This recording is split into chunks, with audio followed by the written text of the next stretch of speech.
नई वीडियोस और live sessions की नोटिफिकेशन के लिए सब्सक्राइब कीजिए और बेल आइकन दबाइए। Dear student, welcome to Even coaching centre YouTube channel. इस वीडियो के अंदर मैं आपको तीन चीजें कराने वाला हूं। एक तो मेंसुरेशन 2D के कंसेप्ट, सेकंड मेंसुरेशन 3D के कंसेप्ट एंड थर्ड मैं आपको करवाऊंगा मेंसुरेशन 3D के कुछ क्वेश्चंस जो एसएससी सीजीएल 2016 में आए हैं टीयर 1 के अंदर। वहां से मैंने ये क्वेश्चन सिलेक्ट किए हैं। मैक्सिमम क्वेश्चन सिलेक्ट करने की कोशिश की है, जो रिपीट हुए हैं बस उनको छोड़कर। और जो 2D के क्वेश्चन है मेंसुरेशन 2D के, उनको मैंने प्लेन ज्योमेट्री के अंदर इंक्लूड कर लिया था। ठीक है, इसीलिए इसके अंदर वो क्वेश्चंस नहीं होंगे। लेकिन मैं 2D एंड 3D का कंसेप्ट एक बार अच्छे से कराना चाह रहा था, तो वो इसके अंदर मैंने इतने अच्छे से करवाया है कि अगर आपने एक बार मैथ्स कर लिया है तो आपका बहुत अच्छा रिवीजन हो जाएगा, और अगर नहीं भी किया है तो भी आप सीख जाओगे कंसेप्ट्स। ठीक है, तो स्टार्ट करते हैं। e1coachingcenter.com सबसे पहले mensuration 2D square, first figure. तो यार स्क्वायर के अंदर आपको क्या क्या पता होना चाहिए कि स्क्वायर की साइड अगर मैंने ए अज्यूम कर ली, सारी साइड्स इक्वल होती हैं स्क्वायर की, तो स्क्वायर का एरिया हो जाएगा ए स्क्वायर। एक और फॉर्मूला होगा स्क्वायर का एरिया निकालने का, क्या? अगर ये स्क्वायर का डायगोनल है, डायगोनल को रिप्रेजेंट करता है डी, तो स्क्वायर का एरिया आता है half into square of diagonal and perimeter of square is equal to 4a। और एक और चीज आपको स्क्वायर के बारे में पता होनी चाहिए। क्या पता होनी चाहिए? ध्यान से देखिएगा कि स्क्वायर की, मान लीजिए हमारे सामने दो स्क्वायर हैं, एक तो छोटा स्क्वायर और एक बड़ा स्क्वायर। तो स्क्वायर की साइड, डायगोनल और पेरीमीटर की लेंथ, स्क्वायर की साइड, डायगोनल और पेरीमीटर, इन दोनों स्क्वायर की, इन तीनों चीजों का रेशियो सेम ही रहेगा। मतलब मैं क्या कहना चाह रहा हूं कि अगर दोनों स्क्वायर की साइड का रेशियो है E/B, तो डायगोनल की लेंथ का भी यही रेशियो होगा और पेरीमीटर की लेंथ का भी यही रेशियो होगा। साइड, डायगोनल और पेरीमीटर, इन तीनों की लेंथ का रेशियो सेम होता है अगर आप स्क्वायर्स को कंपेयर करते हो तो। लेकिन अगर यहीं पर फिर एरिया की वैल्यू को कंपेयर करें तो रेशियो हो जाएगा इन दोनों वैल्यूज का square, a square is to b square. ठीक है, एक ये कंसेप्ट काफी यूज होता है स्क्वायर के अंदर। नेक्स्ट फिगर करते हैं। Next figure is rectangle. तो रेक्टेंगल में ये मैंने अज्यूम कर ली लेंथ और ये मैंने अज्यूम कर ली ब्रेड्थ। तो इसका एरिया क्या हो जाएगा? Area is equal to length into breadth. और इसका पेरीमीटर क्या होगा? पेरीमीटर होगा twice of l plus b. और इसका डायगोनल क्या होगा? इसका डायगोनल होगा under root l square plus b square. तो यार ये जितने भी मैं फॉर्मूलाज लिखवा रहा हूँ, जितने भी ये कंसेप्ट लिखवा रहा हूँ, इनका स्क्रीनशॉट लेते रहिएगा, बिकॉज इससे बाहर एसएससी के अंदर मेंसुरेशन के अंदर कोई भी और कंसेप्ट यूज नहीं होगा। ठीक है, तो स्क्रीनशॉट लेते रहेगा हर एक चीज का।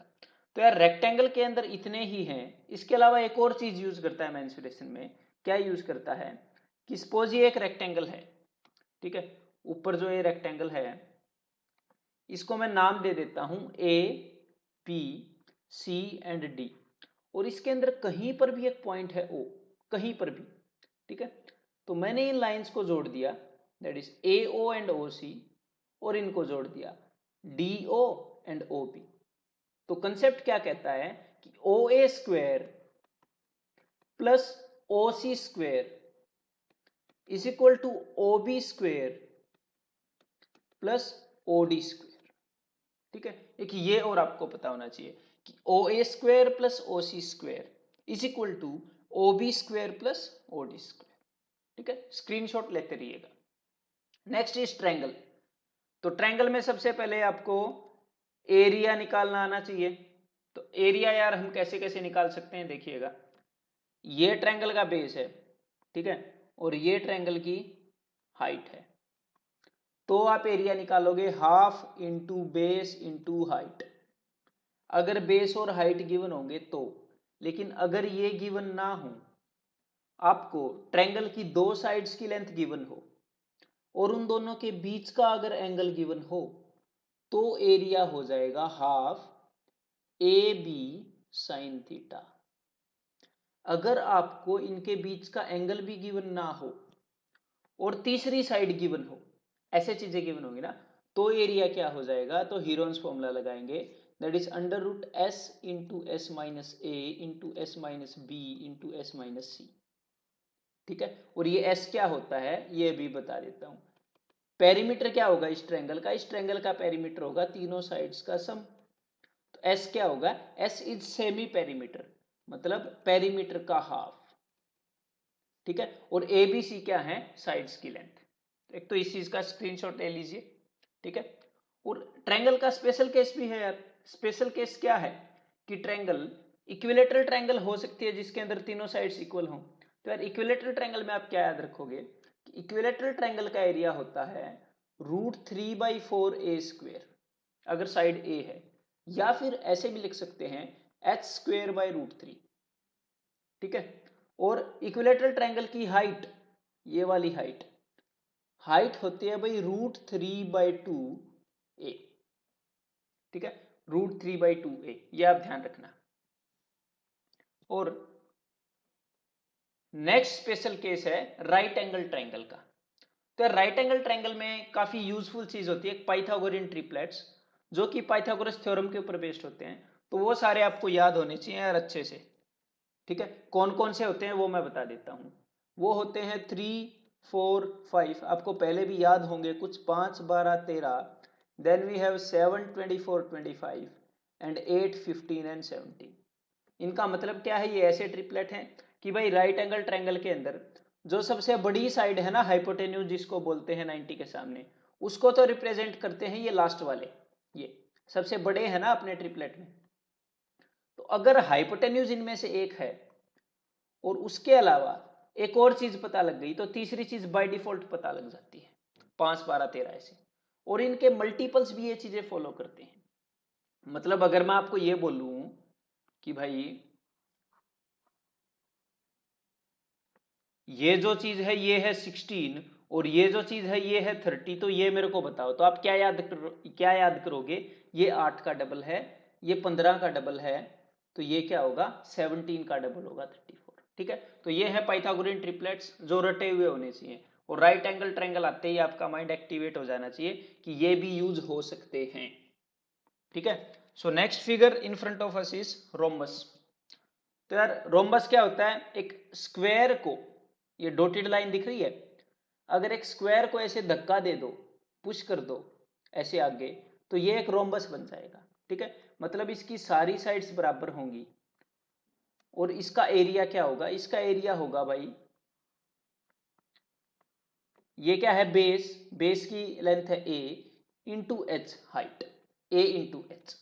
और अगर एग्जामिनर ने आपको हाइट नहीं बताई, तो एग्जामिनर ने सारी साइड्स तो बताई रखी हैं ए, और इन दोनों के बीच का एंगल पता लग गया थीटा, तो इसका एरिया हो जाएगा जी a into a² sine theta. और एक और तरीका है इसका एरिया निकालने का, कौन सा तरीका है कि अगर आपको इसके डायगोनल्स की लेंथ पता लग जाए, डायगोनल्स की लेंथ, तो half into product of diagonals, half into product of diagonals. और इसके डायगोनल्स की एक खासियत है, ध्यान रखिएगा, बहुत ज्यादा क्वेश्चन आते हैं इसके ऊपर, कि डायगोनल्स एक दूसरे को बाइसेक्ट करते हैं, बराबर हिस्सों में तोड़ते हैं और 90 डिग्री पर तोड़ते हैं। तो इसके ऊपर जो क्वेश्चंस आते हैं वो कैसे आते हैं वो भी मैं आपको बता देता हूं। पता है कैसे क्वेश्चन आते हैं, बिकॉज यहां पर 90 डिग्री का एंगल बन रहा है, तो ये जो ट्रायंगल बनेगी, कोई भी इन चारों में से कोई भी एक ट्रायंगल उठा लो छोटी, ये एक राइट एंगल ट्रायंगल बनेगी। तो यार राइट एंगल ट्रायंगल में क्या करेगा, पाइथागोरियन ट्रिपलेट्स फॉलो होंगे, तो एग्जामिनर आपको इसके ऊपर बेस्ड क्वेश्चंस देगा। ठीक है, और एक और चीज, इसका पेरीमीटर क्या होगा, इसका पेरीमीटर हो जाएगा 4a। ठीक है, आगे बढ़ते हैं फिर। Next we have parallelogram. तो यार एक रेक्टेंगल को अगर धक्का दे दोगे तो पैरेललोग्राम बन जाएगा। तो ये मैंने क्या मान लिया, बेस इसका मान लिया मैंने a, और ये हो गई इसकी हाइट, तो इसका एरिया हो जाएगा बेस इंटू हाइट। ठीक है, और अगर एग्जामिनर ने आपको हाइट नहीं बताई और ये बेस बता दिया और ये साइड बता दी और इनके बीच का एंगल भी पता होना चाहिए फिर एरिया निकालने के लिए, तो एरिया क्या हो जाएगा, वही अपना ए बी साइन थीटा। ठीक है, और पैरेललोग्राम के अंदर खासकर एक चीज यूज करता है एग्जामिनर, वो भी मैं आपको बताना चाहता हूं। क्या चीज यूज करता है, देखिए एग्जामिनर आपको पैरेललोग्राम का कोई भी एक डायगोनल की लेंथ बता देगा, कोई भी एक की, कई बार उसने ये काम किया है, और पैरेललोग्राम की दोनों साइड्स बता देगा। ठीक है, ये बी है तो ये बी होगी, ये ए है तो ये भी ए होगी, और इस डायगोनल की लेंथ सपोज उसने बता दिया आपको डी, और फिर वो आपसे पैरेललोग्राम का एरिया पूछेगा। तो आप क्या कर सकते हो, ध्यान से देखिएगा, जो रीजन मैं शेड कर रहा हूं उस रीजन का एरिया तो आप निकाल सकते हो, बिकॉज वो एक ट्रायंगल है और ट्रायंगल की तीनों साइड्स आपको पता है, तो हीरोन्स फॉर्मूला लग जाएगा एस इंटू एस माइनस ए वाला। और फिर क्या करोगे, इस ट्रायंगल का एरिया निकालकर उसको डबल कर दो, तो पूरे पैरेललोग्राम का एरिया आ जाएगा, means twice the area of the triangle. ठीक है, तो इसको वो यूज करता है इसलिए मैं बता रहा हूं। Next thing is perimeter. What is perimeter of a parallelogram? Perimeter is twice of A plus B. ठीक है, ए और बी के समकांड। Next we have trapezium. अब ट्रेपेजियम क्या होता है भाई? ट्रेपेजियम होता है जिसके अंदर एक पेयर ऑफ साइड्स पैरेलल हो, जैसे ये वाली और ये वाली पैरेलल हैं एक दूसरे के। ठीक है, उसको ट्रेपेजियम बोलते हैं। तो ट्रेपेजियम का एरिया क्या होगा? वेरी वेरी सिंपल और रेयर फिगर, इसके ऊपर अगर क्वेश्चन आएगा तो डायरेक्ट फॉर्मूला बेस्ड आता है। तो area of a trapezium is equal to half into sum of parallel sides. ये वाली और ये वाली पैरेलल साइड्स हैं, अगर इसकी लेंथ a है और इसकी लेंथ b है तो half into sum of parallel sides, मतलब कि a plus b into height, ये है हाइट। हाइट क्या है? The distance between parallel sides is called as height, so this is height. ठीक है, एक और चीज मैं आपको बताना चाहता हूं, क्या कि यार कि अगर मैं इस साइड के मिड पॉइंट को और इस साइड के मिड पॉइंट को अगर मैं ज्वाइन कर दूं तो हमें एक लाइन सेगमेंट मिलती है। ठीक है, सपोज इसका नाम मैंने रख दिया भाई एम एन।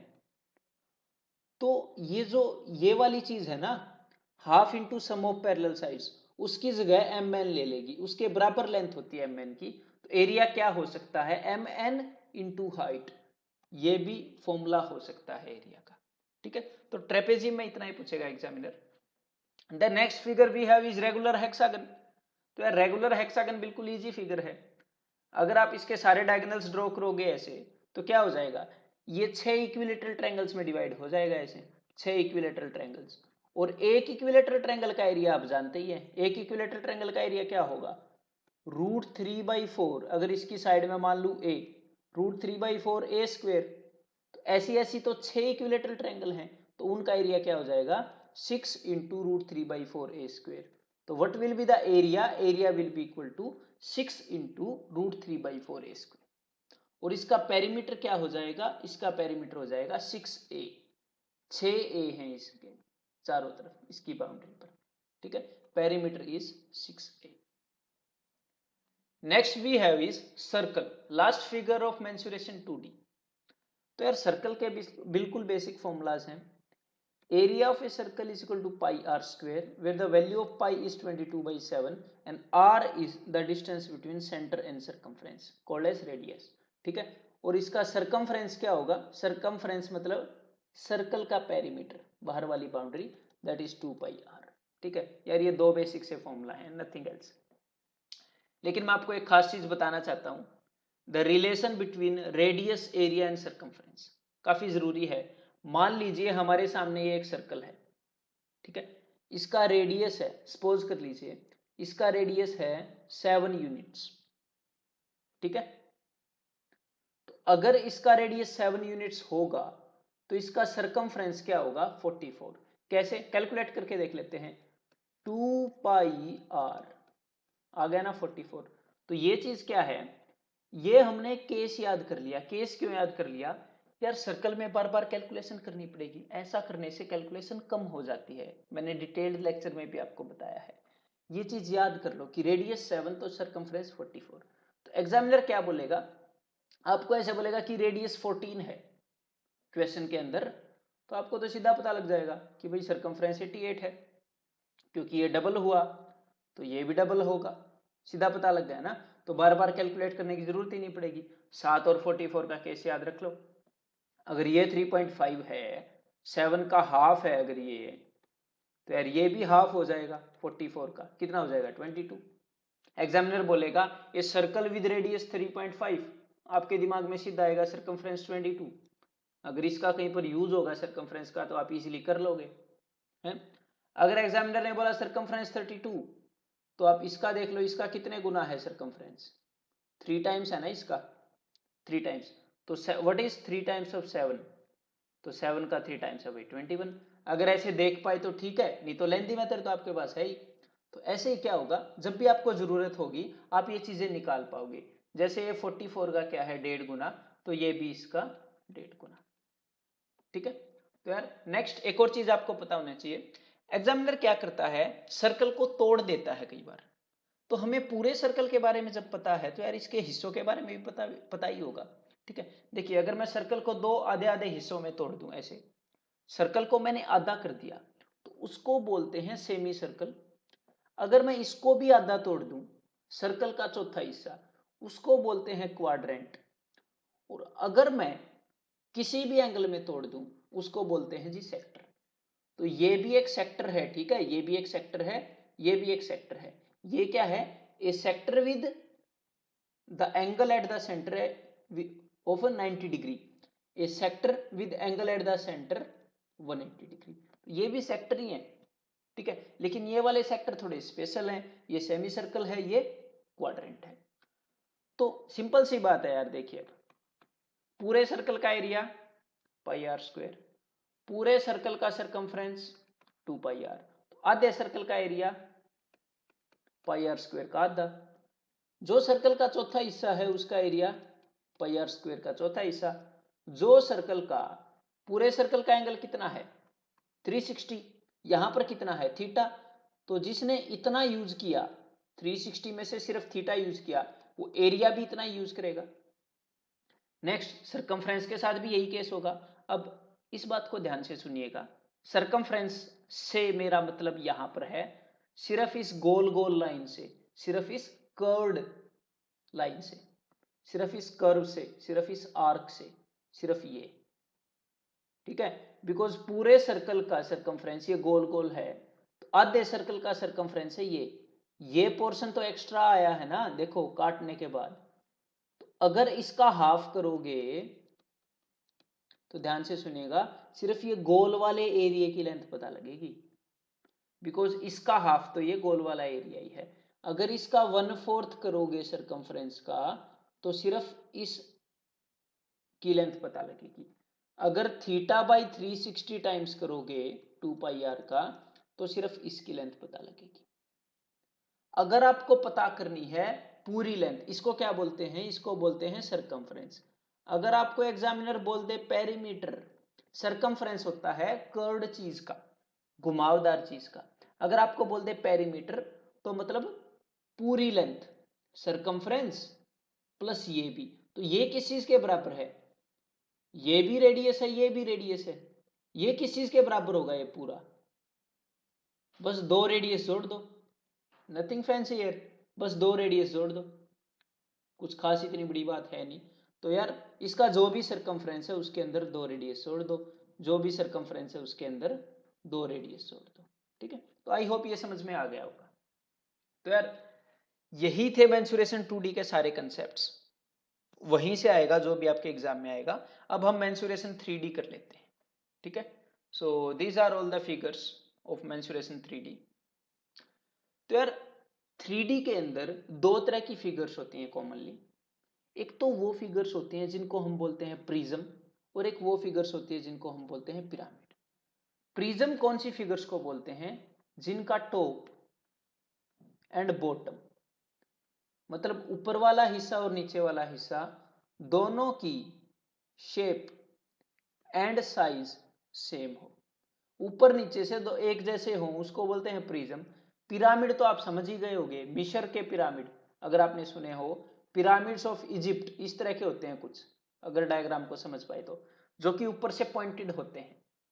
तो पिरामिड उस फिगर को बोलते हैं जो ऊपर से पॉइंटेड हो, उसका बेस कैसा भी हो फर्क नहीं पड़ता, बस ऊपर से पॉइंटेड हो, उसको क्या बोल देते हैं, उसको पिरामिड बोलते हैं। तो मैं आपको ये फिगर्स दिखा देता हूं। ये तो है यार प्रिज्म, इसका टॉप कैसा है, सर्कुलर है, बेस भी सर्कुलर है तो प्रिज्म। इसका बेस कैसा है, इसका बेस है सर्कुलर लेकिन टॉप है पॉइंटेड, नुकीला, तो दिस इज पिरामिड। ध्यान से समझिएगा, दिस इज ए प्रिज्म। कैसा प्रिज्म है, जिसका बेस है स्क्वायर, जिसका बेस स्क्वायर है, एक ऐसा प्रिज्म है। और ये एक ऐसा पिरामिड है जिसका बेस स्क्वायर है। समझ गए, गॉट द पॉइंट। ये क्या है, प्रिज्म है, एक ऐसा प्रिज्म जिसका बेस ट्रायंगल है, ट्रायंगल, टॉप भी ट्रायंगल, बेस भी ट्रायंगल, प्रिज्म है। बेस ट्रायंगल लेकिन टॉप पॉइंटेड, पिरामिड है। और इस पिरामिड को टेट्राहेड्रॉन भी बोलते हैं। टेट्राहेड्रॉन क्यों बोलते हैं, tetra means 4 and hadron means face. इसके 4 फेसेस हैं, देखिए, एक तो ये वाला, ये जो इस रेक्टेंगल से बना है, सॉरी इस ट्रायंगल से, एक ये वाला जो इस ट्रायंगल से बना है, और एक इन दोनों के पीछे वाला 3, और एक नीचे वाला 4। दैट्स वाई इसको बोलते हैं टेट्राहेड्रॉन।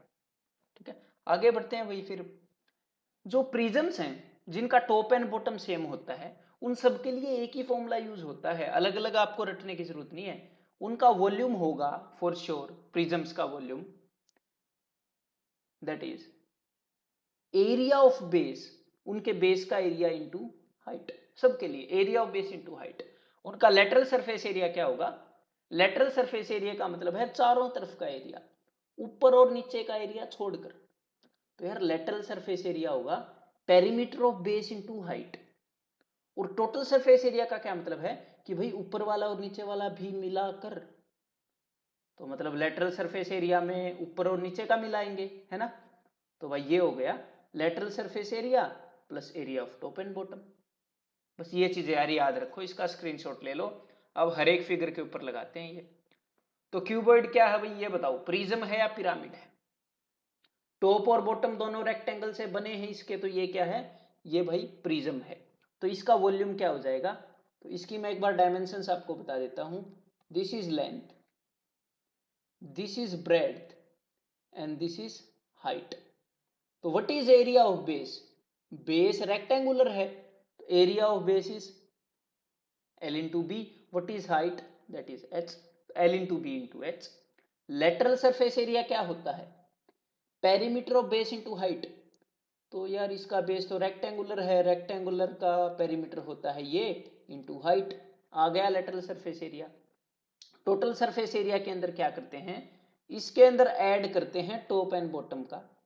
वो ऐड करने के बाद कैसी उसकी शक्ल होती है, कैसी उसकी फॉर्म होती है, वो मैं डायरेक्ट लिख रहा हूं, याद करने में बिल्कुल आसान है। एक रिदम बनती है LBBHHL, ठीक है, twice of LB plus BH plus HL।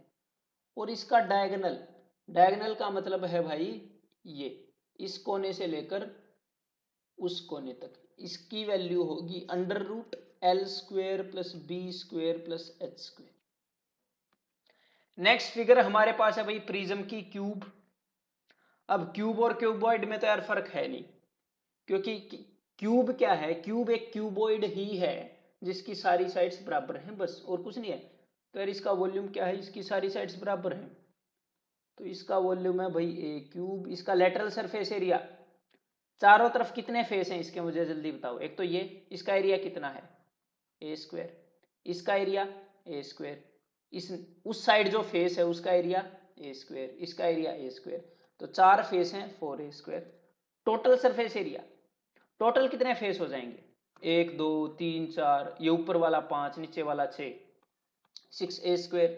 इसका डायगोनल क्या होगा भाई, √3a। अब ये कैसे आया, क्यूबॉइड वाले के अंदर हर एक जगह ए स्क्वायर रख लो, क्योंकि ये भी तो एक क्यूबॉइड ही है ना, ऐसा क्यूबॉइड जिसकी सारी साइड्स सेम है, length breadth and height same है। नेक्स्ट वी हैव वही फॉर्मूलाज फॉर सिलेंडर। तो यार सिलेंडर भी एक प्रिज्म है, ऊपर भी सर्कल और नीचे भी सर्कल, तो इसका वॉल्यूम क्या होगा, area of base into height, area of base into height, because इसका बेस स्क्वायर, इसका बेस सर्कुलर है, so that's why pi r square.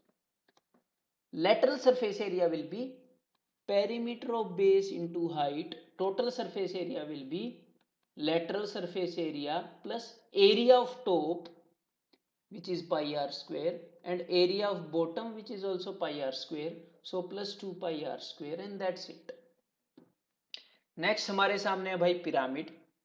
ये सारे पिरामिड हैं, हर एक चीज आप निकाल सकते हो, वॉल्यूम भी, कर्ड सरफेस एरिया भी, टोटल सरफेस एरिया भी, स्लांट हाइट भी, कुछ भी निकाल सकते हो हर एक का।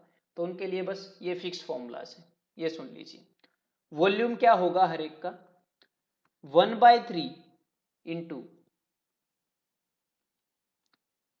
Area of base into height. ठीक है। लेटरल सरफेस एरिया क्या होगा, lateral surface area will be half into perimeter of base into slant height. ध्यान रखिएगा, स्लांट हाइट, हाइट नहीं, हाइट का मतलब है कि ये चीज कितनी ऊंची है, स्लांट हाइट का मतलब है ये तिरछी वाली हाइट। ठीक है, हाइट का मतलब ये चीज कितनी ऊंची है, स्लांट हाइट मतलब ये तिरछी वाली height. And total surface area क्या होगा भाई, लेटरल सरफेस एरिया, और यहां पर टॉप तो है ही नहीं, सिर्फ बॉटम है, तो lateral surface area plus area of the bottom, and that's it. हो गया पिरामिड के सारे फॉर्मूलाज। तो कोन के ऊपर लगा देते हैं एक बार ये सारी चीजें। तो यार इस कोन का रेडियस है r, कोन की हाइट है h, और कोन की स्लांट हाइट हमने मान ली l, l से रिप्रेजेंट करते हैं। तो इसका वॉल्यूम क्या हो जाएगा, इसका वॉल्यूम होगा 1/3 into area of base into height. Curd surface area क्या होगा, half into perimeter of base into slant height. इसको सोल्व करके क्या आ जाएगा, पाई आर एल। तो पाई आर एल याद रखो। टोटल सरफेस एरिया क्या हो जाएगा, pi R L plus area of bottom, that is pi are square, and that's it यार। हर एक पिरामिड के ऊपर आप ये लगा सकते हो। इसके अलावा सिर्फ यही फिगर बच गई, फिर प्रिज्म एंड पिरामिड के अलावा सिर्फ यही फिगर बच गई, जिसको बोलते हैं सफियर एंड हेमिस्फीयर। तो यार इनके फॉर्मूलाज भी कर लेते हैं एक बार। तो यार सफियर का वॉल्यूम होता है 4/3 पाई आर क्यूब। इसका तो यार आपको याद ही करना पड़ेगा। ठीक है, we can prove this, but integration से प्रूफ होगा। ठीक है, वो हमारे एग्जाम में बिल्कुल भी काम का है नहीं। तो वॉल्यूम है 4/3 पाई आर क्यूब, और इसका curd surface area and total surface area एक ही होगा, बिकॉज इसका टॉप एंड बॉटम तो है नहीं, ये तो एक बॉल जैसा है। तो यार वो क्या होगा, वो होगा, ये दोनों चीजें एक ही होंगी इसके, 4 पाई आर स्क्वायर। अब हेमिस्फीयर बनता है इसको आधा करके, तो इसका वॉल्यूम हो जाएगा इसके वॉल्यूम का आधा, 2/3 पाई आर क्यूब। जो हेमिस्फीयर का कर्ड सरफेस एरिया होगा, कर्ड सरफेस एरिया, वो इसके एरिया से हाफ होगा। ठीक है, that will be 2 pi are square. लेकिन यहां पर टोटल सरफेस एरिया बोल सकते हैं, क्योंकि यहां पर एक टॉप डेवलप हो गया है। ठीक है, तो इसका जो टॉप है उसका एरिया है पाई आर स्क्वायर, और ये चारों तरफ का एरिया कितना था, 2 पाई आर स्क्वायर। तो टोटल 3 पाई आर स्क्वायर हो गया। ठीक है, तो यार यही है सारी फिगर्स। एक बार सफियर का एक और कंसेप्ट कर लेते हैं, बस काफी इंपॉर्टेंट कंसेप्ट है, ध्यान रहे। क्वेश्चंस को मेंटली सोल्व करने में हेल्प करेगा। एक तरह के क्वेश्चंस आते हैं, और 2016 में भी काफी आए हैं। देखिए, देख लेते हैं कि यार हमारे सामने दो सफियर्स हैं, आपको दिख रहे हैं, एक बड़ा सफियर है, एक छोटा सफियर। ठीक है, तो इनके रेडियस का रेशियो समझने के लिए मान लेते हैं रेडियस का रेशियो है 2:1। ये वाला सफियर बड़ा है, इसका रेडियस डबल है।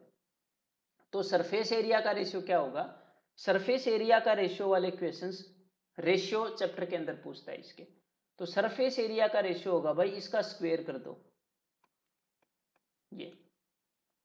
और वॉल्यूम, हाँ वॉल्यूम के क्वेश्चन पूछता है, बार बार पूछेगा। ठीक है, ध्यान रखिएगा, दिमाग को खुला रखो। वॉल्यूम में आप क्यूब कर दो इसका, 4/3 पाई आर क्यूब होता है ना, रेडियस का क्यूब होता है वॉल्यूम में। तो 2 का क्यूब 8 और 1 का क्यूब 1। अब मेरी बात को ध्यान से सुनिएगा, अगर इस बड़े वाले का रेडियस डबल है, अगर इसका रेडियस डबल है आपको दिख रहा है, तो वॉल्यूम 8 गुना होगा। और वॉल्यूम 8 गुना होने का क्या मतलब है, इसके अंदर जो मटेरियल है वो 8 गुना है इसके कंपैरिजन में। तो इसका मतलब इसमें से ऐसे ऐसे 8 बन सकते हैं। समझ में आ गया, 8 गुना वॉल्यूम होने का ये है। तो एग्जामिनर ऐसे कंसेप्चुअल क्वेश्चन पूछेगा। तो अगर आपको एक कंसेप्ट आता है तो सीधा देखकर बता दोगे, नहीं तो फंस जाओगे। तो इसकी थोड़ी और प्रैक्टिस करते हैं। ठीक है, स्क्रीनशॉट ले लो कि अगर इसका अगर मैं आपको ये बोलूं कि यार 2 सफियर हैं, इस वाले सफियर का रेडियस 3 गुना है, तो बड़े वाले को पिघलाकर छोटे वाले बनाए तो कितने बनेंगे? तो रेडियस 3 गुना है, तो वॉल्यूम 3 का क्यूब क्या होता है 27, 1 का क्यूब 1, तो वॉल्यूम 27 टाइम्स होगा, इसके अंदर 27 टाइम्स मटेरियल होगा, इसमें से छोटे छोटे 27 हम निकाल सकते हैं। ठीक है, समझ में आ गया, ये कंसेप्ट है। अगर इसका रेडियस 4 गुना है तो आप छोटे छोटे 64 बना पाओगे इसमें से, अगर इसको पिघलाकर बनाओगे तो। ठीक है, तो ये है वो कंसेप्ट। तो एक और चीज आपको पता होनी चाहिए कि कुछ यूनिट्स होती हैं, किलोग्राम, हेक्टाग्राम, डेकाग्राम, ठीक है, ग्राम, ऐसे उनको कैसे कन्वर्ट करते हैं। तो ये सेंटेंस याद रखिएगा, king Henry died, mother didn't cry much. King Henry मर गया लेकिन उसकी माँ ज्यादा नहीं रोई। तो अब आप क्या करोगे, इस सेंटेंस में जो स्टार्टिंग के लेटर्स हैं वो इंपॉर्टेंट हैं। मतलब क्या है, K for kilometre, H for hectometre, D for decametre, M for metre and D for decimetre, C for centimetre and M for millimetre.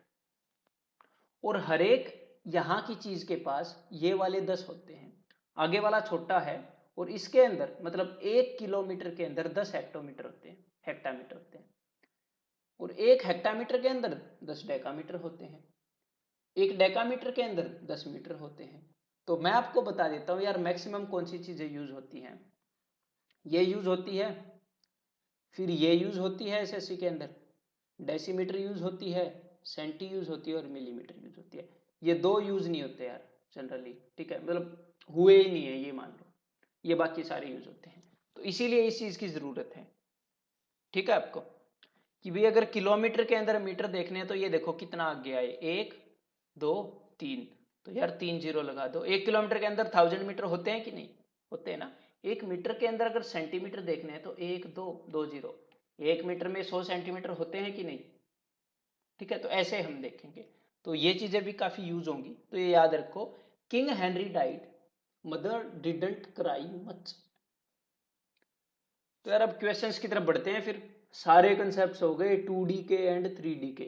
तो कुछ क्वेश्चंस करते हैं, इन क्वेश्चंस को एंजॉय करो, मेरे करने से पहले वीडियो को पॉज करके खुद करो, ट्राई करो अच्छे से मन भर के, निकला है तो फिर सॉल्यूशन देख लो, नहीं निकले फिर भी देख लो, लेकिन ट्राई करके देखो। ठीक है, तो ये क्वेश्चन देखते हैं, the diagonal of a cube is under root 192 centimetre. तो यार डायगोनल का आपको रिलेशन पता होगा साइड के साथ, डायगोनल इज √3a। तो मैं एक बार इसको सोल्व कर लेता हूं, under root 192 this is equal to 24 8 जा।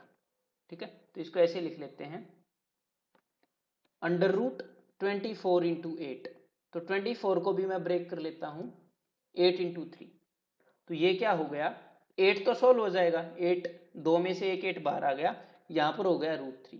तो it means 8√3 is equal to √3a, therefore a is equal to 8। और आपने निकालना है यार वॉल्यूम, वॉल्यूम क्या होता है a cube, that is 8 cube, that is 512, therefore answer is option 3। ठीक है,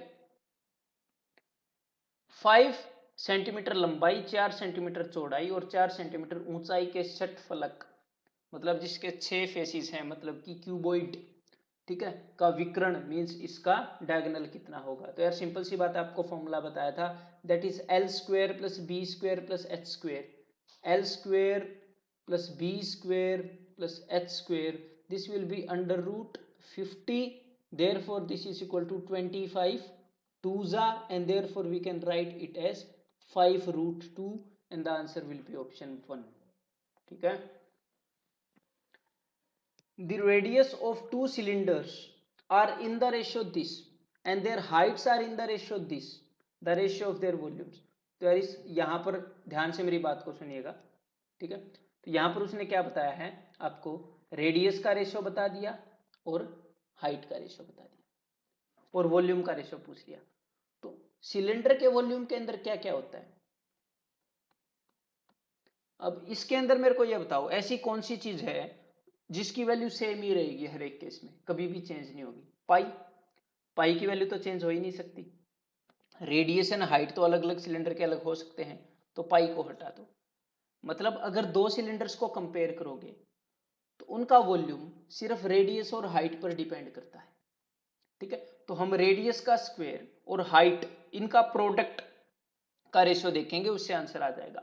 तो फर्स्ट वाले सिलेंडर का रेडियस क्या है 3 और हाइट क्या है 3, तो रेडियस का स्क्वायर 3 का स्क्वायर क्या है 9 और हाइट है जी 3। रेशियो सेकंड वाले सिलेंडर का रेडियस क्या है 2, तो 2 का स्क्वायर इज 4 और हाइट क्या है 7। तो बस ये हो गया आंसर 27:28। ठीक है, तो आपको ये मेंटली करना आना चाहिए। ठीक है, अगर मैं यहाँ पर, अब मैं इसको रब कर रहा हूँ, अगर मैं यहाँ पर वैल्यूज बदल दूँ, इस 3 की जगह मैंने दे दिया 8 और यहाँ पर 7 की जगह मैंने दे दिया 4, तो आप क्या करोगे, वॉल्यूम का रेशियो क्या होता है r²h, तो पहले वाले का रेडियस 8, तो 8 स्क्वायर और पहले वाले की हाइट 3, रेशियो दूसरे वाले का रेडियस दैट इज 2, तो r² और दूसरे वाले की हाइट h, तो 4 2 जा 8 एंड 8, तो भाई 8 देन वी हैव 2 4 जा, तो 12:1। ठीक है, समझ में आ गया, मतलब ऐसे आपको करना आना चाहिए और ये मेंटली हो जाएगा एक दो क्वेश्चंस करने के बाद। The base area of a right pyramid is 57 square units and height is 10 units, then the volume of the pyramid। तो यार पिरामिड का वॉल्यूम क्या होता है 1/3 into area of base into height. तो यहाँ पर एरिया ऑफ बेस क्या है 57 into what is the height, height is 10। So very very simple, देख के पता लग जाएगा ना, ये 190 cube units, 190 cubic units, option 1। A right circular conical structure stands on a circular base। तो एक conical structure है और एक circular base पर वो खड़ा है। बेस ऑफ 21 मीटर डायमीटर, तो इसका डायमीटर कितना है 21 मीटर। ठीक है, तो डायमीटर 21 है, लेकिन हमें किस चीज से लेना देना है, हमें तो सिर्फ रेडियस से मतलब होता है ना, रेडियस इज 21/2। ठीक है, एंड इज 14 मीटर हाई, तो इसकी हाइट कितनी है भाई 14 metre. The total cost of coloring its curved surface area, curved surface area को कलर करना है, तो सबसे पहले कर्ड सरफेस एरिया निकालो। कर्ड सरफेस एरिया के लिए आपको क्या चाहिए पाई आर एल, तो भाई पाई तो हमें मिल गया, रेडियस कितना है, रेडियस है भाई 21/2 और एल कितना है। तो ध्यान रहे यहां पर आपको कैलकुलेशन नहीं करनी है, पाइथागोरस थ्योरम नहीं लगाना है, पाइथागोरियन ट्रिपलेट्स यूज करने हैं।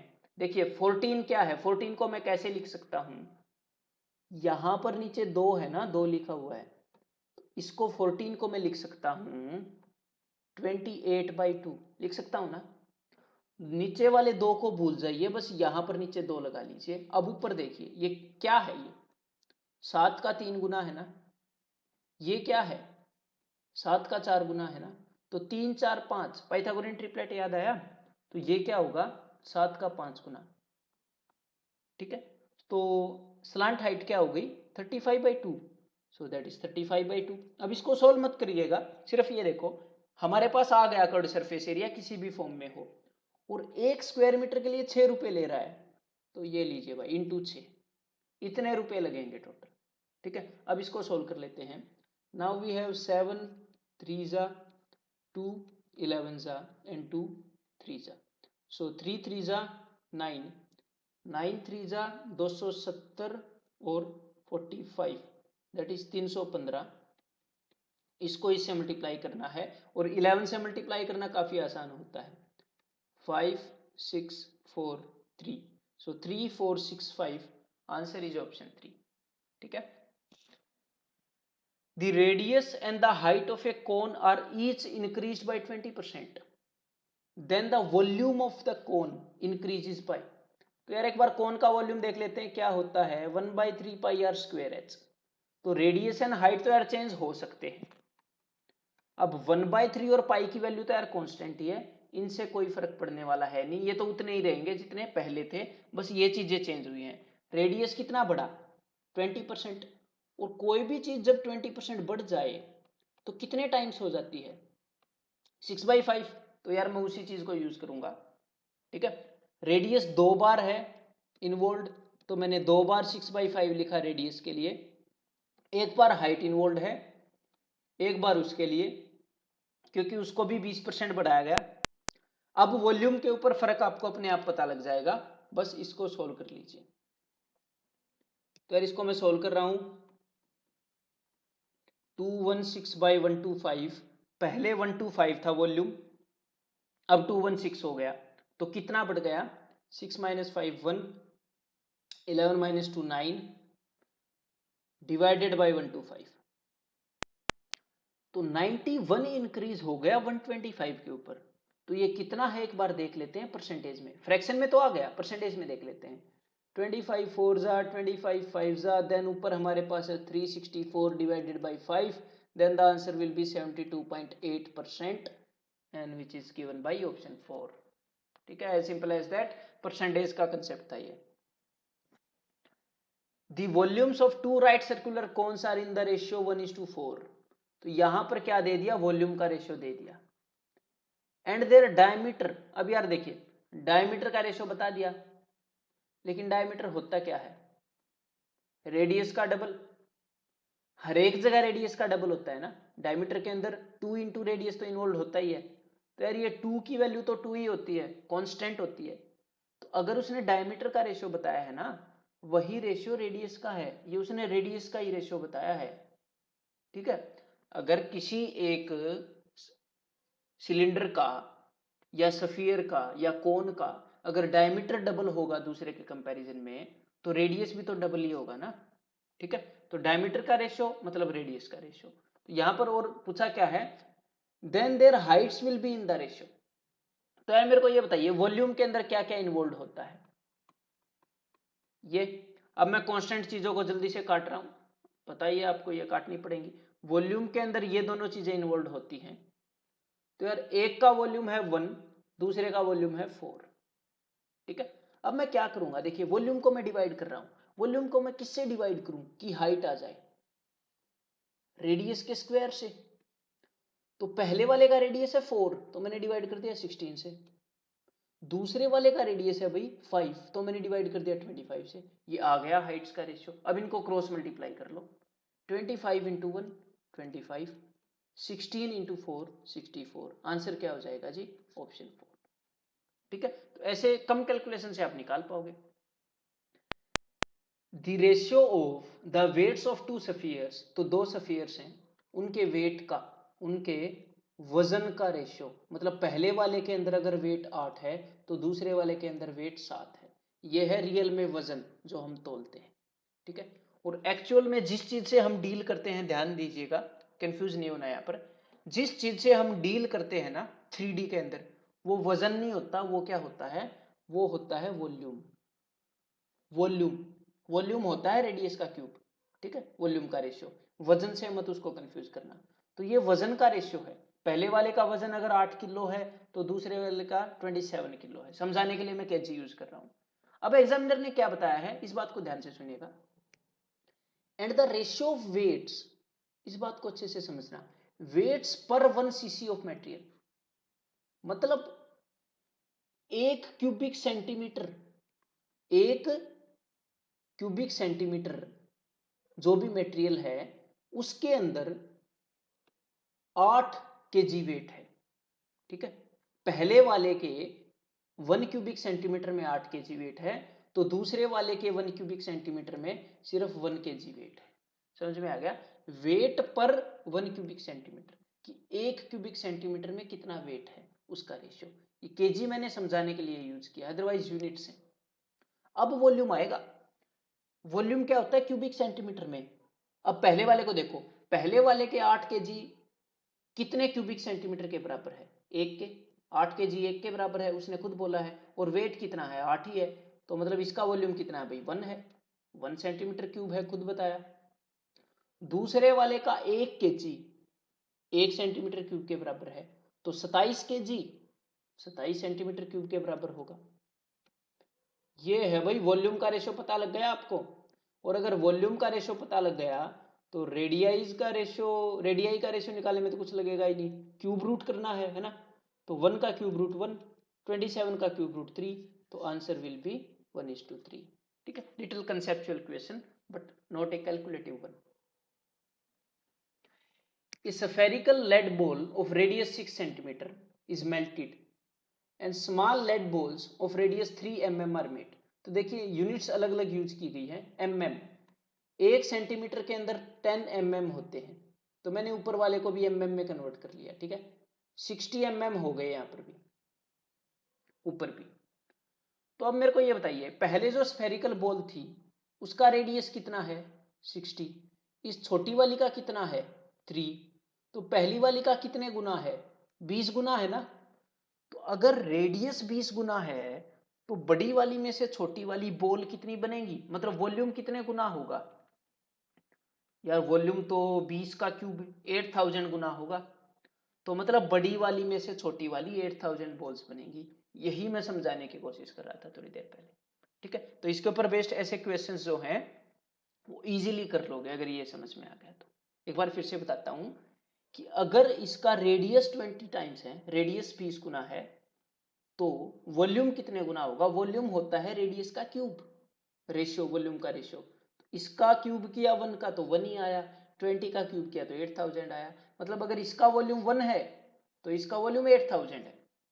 तो यार इसमें से ऐसे छोटे छोटे 8000 बॉल निकाले जा सकते हैं। ठीक है, यही एग्जामिनर ने पूछा था। तो अब करते हैं नेक्स्ट क्वेश्चन, ये समझ में आ गया होगा। 1000 solid metallic spheres of diameter 6 cm are melted, मतलब 1000 छोटे छोटे सफियर को मेल्ट किया और क्या कर दिया, and recast into a new solid sphere, मतलब ये छोटे छोटे 1000 लिए और एक बड़ा सा बना दिया। Then the diameter of the new sphere, तो नए वाले का डायमीटर पूछा है। तो मेरे को ये बताओ इनके वॉल्यूम का क्या रेशियो है, इसका वॉल्यूम कितने गुना है, छोटे छोटे कितने आ जाते हैं इसके अंदर, उसने खुद बताया 1000, तो वॉल्यूम का रेशियो तो यार यही होगा, वॉल्यूम का रेशियो यही होगा, वो इससे 1000 गुना ज्यादा वॉल्यूम रखता है। तो अगर वॉल्यूम का ये रेशियो है तो रेडियाई का रेशियो क्या होगा, क्यूब रूट कर दो भाई, वॉल्यूम के अंदर रेडियाई के क्यूब के बराबर का रेशियो होता है, तो 1 का क्यूब रूट 1, इसका क्यूब रूट 10, तो मतलब इसका रेडियस 10 गुना है। यार रेडियस 10 गुना है तो डायमीटर भी 10 गुना होगा। ऊपर वाले का डायमीटर कितना है, छोटे वाले का 6 सेंटीमीटर डायमीटर, तो यार इसका 60 सेंटीमीटर होगा। यही पूछ रहा है एग्जामिनर, ऑप्शन 4 हो जाएगा आंसर। ठीक है, तो इस कंसेप्ट को अच्छे से कर लो, काफी टाइम बचाएगा आपका। 3 solid spheres have their radii r1, this is r2, okay, r1 r2 and r3। तो यार 3 स्फीयर्स हैं ये, इनका रेडियाई क्या है भाई, एक का r1 है, एक का r2 है, एक का r3 है। The spheres are melted to form a solid sphere और बिगर रेडियस, तो इनको पिघलाकर एक बड़े वाला बनाना है। Then the radius of the new sphere, तो यार ये तो सिंपल सी बात है, इन तीनों को पिघलाएंगे तो इन तीनों का जो वॉल्यूम होगा वो इसके वॉल्यूम के बराबर होगा। तो आपने जस्ट क्या करना है, फॉर्मूलाज को इक्वेट करना है, मेंटली कर लोगे तो फायदे में रहोगे। इन तीनों के अंदर क्या कॉमन है, तीनों के फॉर्मूला के अंदर वॉल्यूम का फॉर्मूला है भाई 4/3 पाई आर क्यूब, तो तीनों के वॉल्यूम के फॉर्मूला में 4/3 पाई तो आएगा ही, उसके बाद r1 cube, r2 cube, r3 cube ये आएगा। इसका वॉल्यूम का फॉर्मूला क्या होगा 4/3 पाई आर क्यूब, तो 4/3 अगर आप मेंटली कंपेयर करते तो आपको पता लगता है कि यार 4/3 पाई तो दोनों में होगा, नए वाले के रेडियस का क्यूब इसके बराबर होगा, तो रेडियस किसके बराबर होगा, इस चीज का क्यूब रूट। अब ये देखिए ये कहां पर गिवन है, ये गिवन है थर्ड ऑप्शन में। ठीक है, क्यूब रूट भी करना है क्यूब करके, so third option will be the answer in this question. The diameter of a sphere is twice the diameter of another sphere। एक स्फीयर है उसका डायमीटर डबल है, ओके, तो यार रेडियस भी डबल होगा, है ना, डायमीटर डबल है तो रेडियस भी डबल होगा। The curved surface area of the first sphere, तो 2 स्फीयर हैं भैया। ठीक है, वैसे याद रख सकते हैं लेकिन चलिए ताकि आपको इजी रहे। Curved surface area of the first and the volume of the second, पहले का कर्व्ड सरफेस एरिया और दूसरे का वॉल्यूम क्या है, न्यूमेरिकली इक्वल है। तो find the numerical value of radius of first, तो फर्स्ट वाले के रेडियस की वैल्यू निकालनी है। ठीक है, तो अब हमने क्या किया, पहले वाले का डायमीटर डबल था तो रेडियस भी डबल होगा, तो इसका रेडियस मान लिया r, इसका रेडियस मान लिया 2r।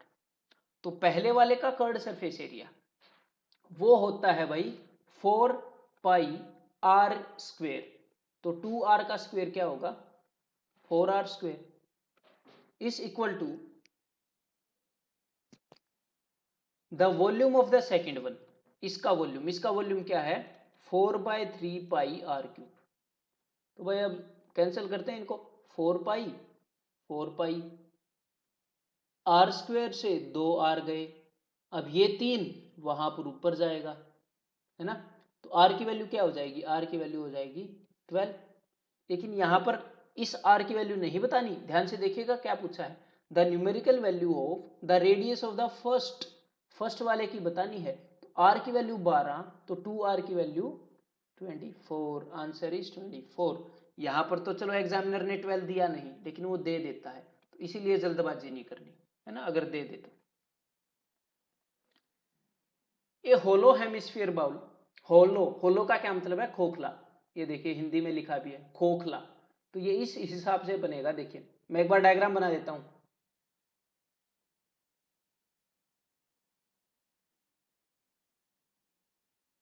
ये एक कटोरा ऐसे, ये अंदर से खाली है ऐसे, ठीक है, खोखला है। A hollow hemispherical bowl is made of silver with its outer radius 8 centimetre. तो क्या बात कर रहा है एग्जामिनर बोल रहा है कि भाई ये जो बाहर वाला रेडियस है ना, ये पूरा ये है अपना 8 सेंटीमीटर, ठीक है, एंड इनर रेडियस, ये अंदर वाला रेडियस ये है 4 centimetre. The bowl is melted to form a solid right circular cone, और इसको पिघला कर एक कोन बना दिया है of radius 8 the height of the cone. तो यार सिंपल सी बात है, यहां पर जो मटेरियल यूज हुआ वही मटेरियल यहां पर यूज हुआ, तो मतलब वॉल्यूम बराबर होगा। तो अब मैं वॉल्यूम्स को इक्वेट कर रहा हूं, ठीक है, तो चलिए वॉल्यूम्स को इक्वेट करते हैं। तो यार इसका वॉल्यूम क्या होगा, इसके अंदर तो हवा है, तो अब मैं क्या करूंगा, ध्यान से सुनिएगा, मैं पूरे इसको मैं अज्यूम कर लूंगा कि ये भरा हुआ है, भरा हुआ, अंदर से खोखला नहीं है, तो मैं पूरे बड़े हेमिस्फीयर का वॉल्यूम निकालूंगा 2/3 पाई, बाहर वाले का रेडियस क्या है 8 पाई 8 क्यूब।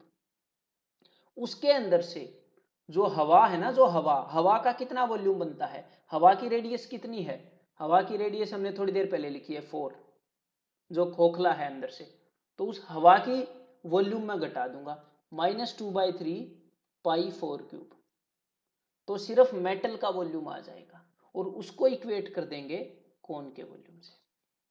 ठीक है, तो बस ये प्रोसीजर मैं कर रहा हूं। अब अगर आपको समझ में आ गया तो अब इसको ऐसे करेंगे। तो चलिए स्टार्ट करते हैं भाई। इन दोनों में 2/3 पाई कॉमन होगा, 2/3 पाई बाहर कॉमन होगा, अंदर क्या होगा 8 क्यूब -4 क्यूब। ठीक है, ये कितना हो जाएगा, ये हो जाएगा 448 is equal to volume of cone. Cone का वॉल्यूम होता है 1/3 pi are square, R is 8, R square H की वैल्यू निकालनी है। तो यार कैलकुलेट करते हैं इसको, 3 पाई एंड 8 5 जा 6 जा 8 7 जा, therefore h is equal to 7 2 जा 14 and answer is option 4। ठीक है, a cylindrical vessel of radius 4 centimetre contains water. एक सिलिंड्रिकल वेसल के अंदर पानी है, तो बना लेते हैं, ये है सिलिंड्रिकल वेसल,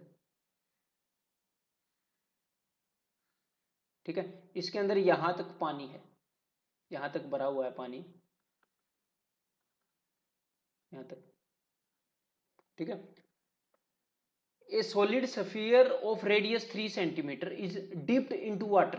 तो इसके अंदर क्या हुआ, ऊपर से एक सॉलिड स्फीयर इसके अंदर डाल दिया, एक सॉलिड स्फीयर, तो पानी क्या होगा, पानी का लेवल बढ़ जाएगा, है ना, ऊपर आ जाएगा पानी। अब पूछा क्या है, the water level in the vessel will rise by, तो मेरे को ये बताओ, इसके अंदर ये जो सफियर डाला है और ये जो वाटर लेवल इंक्रीज हुआ है, इसकी क्या रिलेशन होगी? जितना बड़ा सफियर डालेंगे उतना ज्यादा पानी ऊपर आ जाएगा। मतलब ये जो सफियर का वॉल्यूम है, जितना भी इसका वॉल्यूम है, पानी भी उतने ही वॉल्यूम का पानी ऊपर आएगा, पानी उतना ही ऊपर सरक जाएगा। थ्रस्टी क्रो की जो स्टोरी है उसी तरह, उसने कंकड़ डाल के पानी पी लिया था ना, उसी तरह।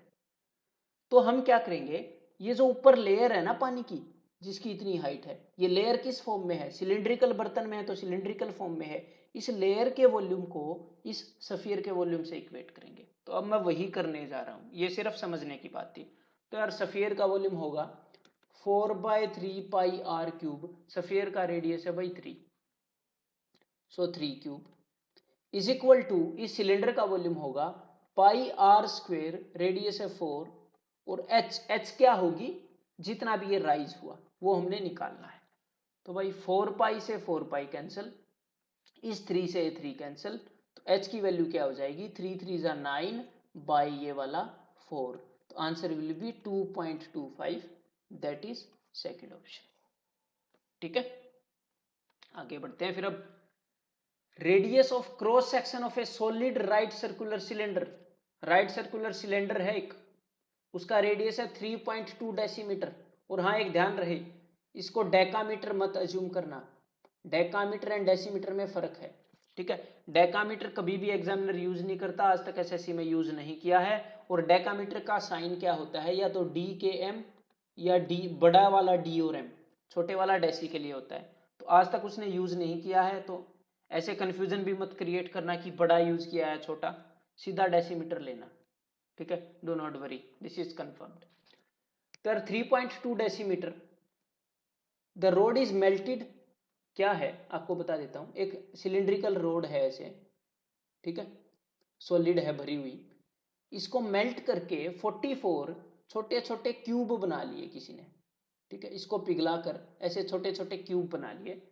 अब ये बोल रहा है the length of the road, road की लेंथ कितनी है?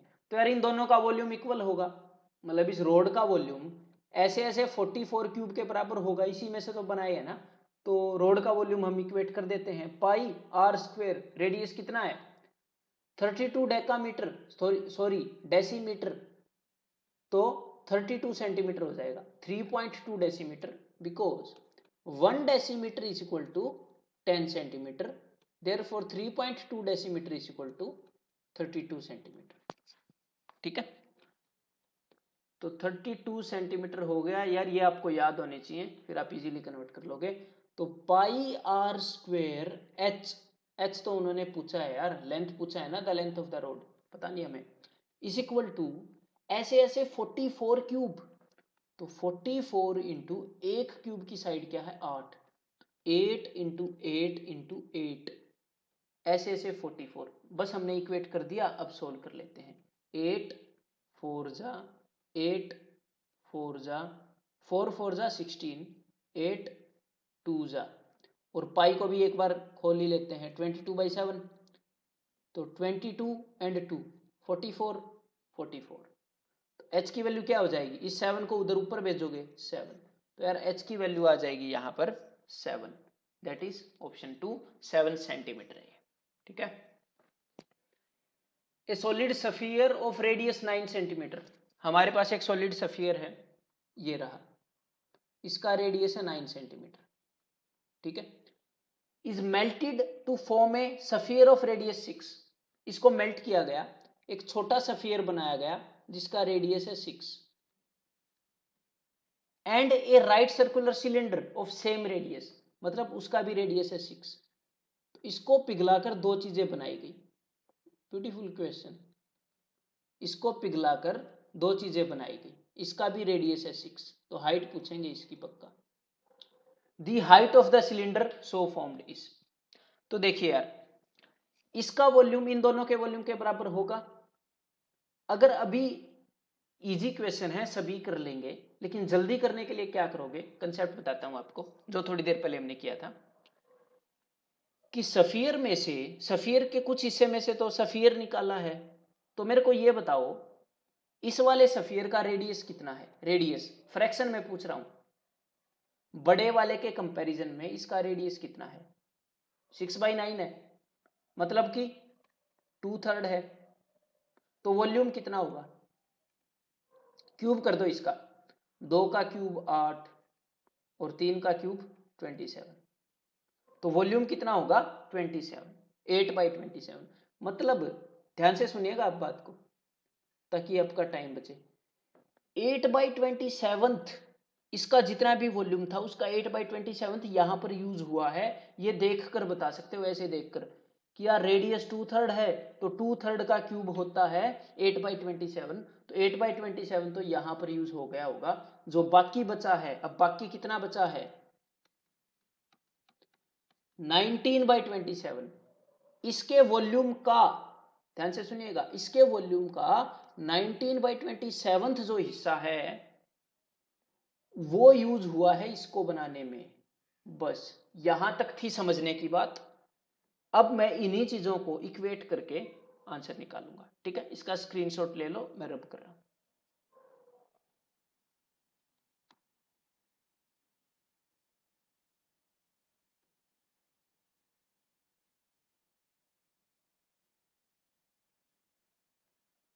हाँ जी, तो अब चलिए सोल्व करते हैं इसको। तो भाई इस बड़े वाले सफियर का वॉल्यूम क्या होगा, इसका वॉल्यूम होगा 4/3 पाई आर क्यूब, रेडियस है 999, लेकिन इसका वॉल्यूम पूरा नहीं, सिर्फ 19/27 यूज हुआ था, ठीक है। तो अब इसको इक्वेट करते हैं हम। इसका 19/27 क्या बनाने में यूज हो गया था, ये वाला सिलेंडर। तो सिलेंडर का वॉल्यूम है पाई आर स्क्वेयर इंटू एच। तो बस यार यही बात थी। तो 6 6 जा 36 एंड 9 4 जा 36 पाई पाई, and next we have 3 3 जा 9 3 जा 27 and 27। तो यार h की वैल्यू आ गई 19, तो यहां पर आ गई जी 90, ठीक है। आगे बढ़ते हैं अभी फिर। An inverted conical shaped vessel, inverted conical shaped मतलब कि कोन को उल्टा कर दिया ऐसे, is filled with water to its brim, मतलब किनारों तक पानी की भरी है। The height of vessel is 8 centimeter, okay, and radius of the open end is 5. When a few solid spherical metal balls, अब ध्यान से देखिएगा, इमेजिन करनी है हमने कोई चीज, ये पानी से ऊपर तक भरी है, इसके अंदर कुछ हमने क्या किया, कुछ स्फेरिकल बॉल्स डाल दी, तो यहां से पानी निकल गया, ठीक है। तो कितना पानी निकल गया, 25% पानी बाहर निकल गया। मतलब ये जितनी भी स्फेरिकल बॉल्स थी उन सबका वॉल्यूम किसके बराबर होगा, जितना भी पानी बाहर निकला उसके बराबर, क्योंकि पहले ये पूरी फुल थी, जब इसके अंदर बॉल डाली तो पानी बाहर निकल गया। तो कितना पानी बाहर निकला, 25% पानी। मतलब इस कोन का जितना भी वॉल्यूम है, ध्यान से सुनते रहना मेरे बात, इस कोन का जितना भी वॉल्यूम है उसका 25% जो भी बनता है वो इन सारे बॉल्स के वॉल्यूम के बराबर है। तो यार कोन का वॉल्यूम है 1/3 पाई आर स्क्वेयर, रेडियस है भाई इसका 5 पाई आर स्क्वेयर एच, इसका 25% मतलब 1/4, ये बराबर है कुछ बॉल्स हैं उनके वॉल्यूम के। कितने बॉल हैं पता नहीं, तो मैंने मान लिए n बॉल, n इंटू एक बॉल का वॉल्यूम क्या है 4/3 पाई आर क्यूब, रेडियस कितना है 1/2, तो 1/2 इंटू 1/2 इंटू 1/2 मैंने इकट्ठे लिख लिए 1/8, ठीक है। तो बस अब इसको सोल्व करते हैं यार, 3 से 3 कैंसिल हो गया और ये 4 पाई था, यहां से मैंने पाई और ये 2 ये कैंसिल कर दिया। अब इस 4 से मैंने ये कैंसिल कर दिया 2 पर, और ये 2 उधर ऊपर चला जाएगा, है ना, तो ये 2 उधर ऊपर चला गया। तो n की वैल्यू क्या हो गई, 2 इंटू 2 इंटू 5 इंटू 5, 1000 हो गई, सॉरी 100 हो गई। तो n की वैल्यू इज 100, तो 100 ऐसे छोटे छोटे बॉल बने होंगे। मतलब मेन बात क्या है, मेन बात है कि आपने कंडीशन को समझना है, बस की कंडीशन क्या गिवन है इक्वेशन के अंदर, उसके बाद कैलकुलेशन नहीं होगी अगर अच्छे से समझ गए, कंसेप्ट्स क्लियर है तो, ठीक है। नेक्स्ट क्वेश्चन करते हैं फिर। A sphere has the same curved surface area as a cone of vertical height. तो एक स्फीयर है, उसका कर्व्ड सरफेस एरिया कितना है 4 पाई आर स्क्वायर, वो किसके बराबर है as a cone of vertical height 40 centimetre. तो यार ये कोन बना लेते हैं फिर, ये देखिए अगर मेंटली बना पाओ तो और अच्छी बात, क्योंकि इसका कर्व्ड सरफेस एरिया बोला है ना पाई आर एल, ये मैं क्यों बना रहा हूँ क्योंकि एल निकालनी है। तो पाई है हमारे पास, आर रेडियस कितना है 30। तो बस मेंटली अगर ये देख पाओ कि यार ये 30 है ये 40 है तो ये 50 ही होगा, 3 4 5, तो ये बनाने की भी जरूरत नहीं होती बस।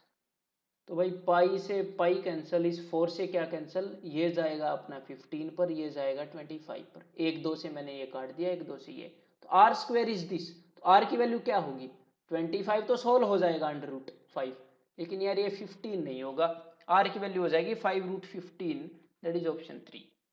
ठीक है। The volume of metallic cylindrical pipe, cylinder pipe of uniform thickness. तो पाइप कैसी होती है ये एक बार दिखा देता हूं, ये है एक पाइप, ठीक है, अंदर से खोखली अंदर से खाली। तो इसका वॉल्यूम मतलब यहां पर मेटल कहां पर यूज हुआ होगा ये बताओ मेरे को जल्दी से। मेटल यूज हुआ होगा सिर्फ इस एरिया में जो मैंने लाल कर दिया है, इस एरिया में, है ना। अंदर बीच में तो हवा होगी पाइप के। तो ये जो वॉल्यूम बताया है ना एग्जामिनर ने, ये जो वॉल्यूम बताया है, ये वॉल्यूम इसी एरिया का बताया है, इसी पोर्शन का बताया है। इसकी लेंथ है भाई 14 सेंटीमीटर, ठीक है। एक्सटर्नल रेडियस है, बाहर वाला रेडियस है भाई 9, और अंदर वाला रेडियस अगर आपको पता लग जाए, क्योंकि बेसिकली होता क्या है, हम बाहर वाले बड़े वाले सिलेंडर में से छोटे वाले सिलेंडर का वॉल्यूम घटाते हैं हवा का, तभी आता है ना। तो अंदर वाले का पता लग जाए तो जो उसने पूछा है वो भी पता लग जाएगा, थिकनेस। तो अब मैं क्या करूंगा ध्यान से सुनिएगा, बड़े वाले सिलेंडर मतलब एक्सटर्नल रेडियस से जो सिलेंडर बनेगा उसमें से इंटरनल रेडियस वाले सिलेंडर को घटाऊंगा, इंटरनल रेडियस वाले सिलेंडर के वॉल्यूम को घटाऊंगा, और वो वॉल्यूम इसके बराबर है क्योंकि पाइप का मटेरियल वहीं पर यूज हुआ है बस, और फिर आंसर आ जाएगा। तो चलिए अभी कर लेते हैं फिर, है ना, इसको सोल्व। तो यार एक्सटर्नल रेडियस के साथ वॉल्यूम क्या बनेगा पाई आर स्क्वेयर, आर एक्सटर्नल, एक बार जस्ट इसको समझ लो फिर छोटा कैसे लिखते हैं वो पता लग जाएगा। Pi R external square H, internal के साथ क्या होगा pi R internal square H. आपने जस्ट ये देखना होता है इक्वेशन में कॉमन क्या क्या है, तो पाई और एच तो कॉमन है, तो ये स्टार्टिंग में भी देख सकते थे। तो what we have in common that is 22/7, H क्या है 14, पाई एच, बाहर वाले का रेडियस का स्क्वायर, एक्सटर्नल रेडियस है 9 तो इसका स्क्वायर 81 माइनस अंदर वाले का कुछ भी मान लो, आर मैंने मान लिया r square is equal to, ये आ गया अभी 748। तो अब इसको सोल्व कर लेते हैं, 7 2 जा 22, 3 जा 22, 4 जा एंड 2 17 जा। तो यार 81 में से मैं क्या घटाऊं, क्या सब्ट्रैक्ट करूं 81 में से कि 17 आए। 81 में से 17 घटाकर देख लो, 11 - 7 4, 7 - 1 6, मतलब आर स्क्वायर की वैल्यू 64 है, तो आर की वैल्यू क्या है 8। तो यहां पर जो पाइप थी, जो इस शेप में पाइप थी, उसके बाहर वाला जो रेडियस है वो है 9, अंदर वाला रेडियस है 8, तो कितनी मोटी होगी 1 सेंटीमीटर मोटी होगी ना। तो आंसर इज 1 सेंटीमीटर, ऑप्शन 3। ठीक है, आई होप ये समझ में आ गया होगा। So यार that's all in this video. All the best for your exam. ठीक है, कुछ लोगों का एग्जाम 5 से स्टार्ट हो रहा है, उनके लिए मेरी तरफ से बेस्ट ऑफ लक फ्यूचर के लिए आपके लिए। और ये बात ध्यान रखिए आप, tough times never last. Tough time का मतलब है बुरा वक्त, सख्त वक्त कभी भी नहीं टिकता, बट टफ पीपल डू। तो यार प्रैक्टिस करते रहिए, रंग लाएगी आपकी मेहनत। ठीक है, और अगर आपको ये वीडियो सेशन पसंद आया तो यार do leave A like below. ठीक है, खुशी होती है इससे, जो भी क्रिएट करता है वीडियो उसको खुशी मिलती है लाइक्स अगर आते हैं तो। और लवली कमेंट भी छोड़ दिया करो कि आपको वीडियोस कैसे लग रहे हैं, और अगर कोई प्रॉब्लम हो तो वो भी आप बता सकते हो। जब मैं कमेंट्स को आंसर करता हूँ, रेगुलर मैं इनको पढ़ता हूँ, तो मैं उनको आंसर कर दूंगा जो भी आपकी प्रॉब्लम हो। ठीक है, तो यार that's all from my side. Keep studying, keep learning and keep enjoying life. See you soon. है।